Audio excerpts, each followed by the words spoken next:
ED. ഉദ്യോഗസ്ഥർ കേസുകൾ ഒത്തുതീർക്കുന്നുവെന്ന പരാതിയിൽ എങ്ങുമെത്താതെ CBI അന്വേഷണം.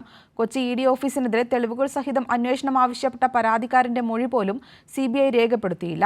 ഉദ്യോഗസ്ഥർക്കെതിരായ കൈക്കൂലി കേസിൽ വിജിലൻസ് അന്വേഷണം ഊർജിതമായി തുടരുമ്പോഴാണ് CBI അന്വേഷണം ഇഴഞ്ഞു നീങ്ങുന്നത്. മെയ് 30-നാണ് നോർത്ത് പറവൂർ സ്വദേശി M.R. അജയൻ ഇ.ഡി. ഉദ്യോഗസ്ഥർ കള്ളപ്പണക്കേസുകൾ ഒതുക്കി തീർക്കാൻ കൈക്കൂലി വാങ്ങുന്നുവെന്ന പരാതി CBIക്ക് നൽകിയത്. എന്നാൽ പരാതി നൽകി 2 മാസം പിന്നിട്ടിട്ടും അന്വേഷണത്തിൽ യാതൊരു പുരോഗതിയുമില്ല. CBI ഡയറക്ടർ, ആന്റി കറപ്ഷൻ വിഭാഗം സൂപ്രണ്ട് എന്നിവർക്കാണ് കൊച്ചി ഇ.ഡി. ഓഫീസിനെതിരെ അന്വേഷണം ആവശ്യപ്പെട്ട പരാതി നൽകിയത്.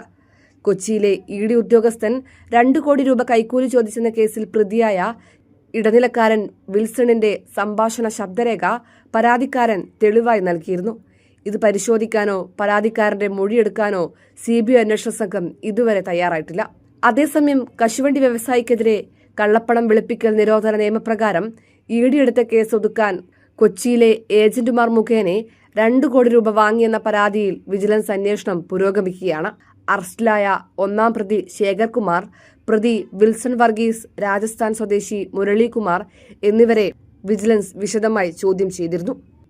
കൈരളി ന്യൂസ്, കൊച്ചി.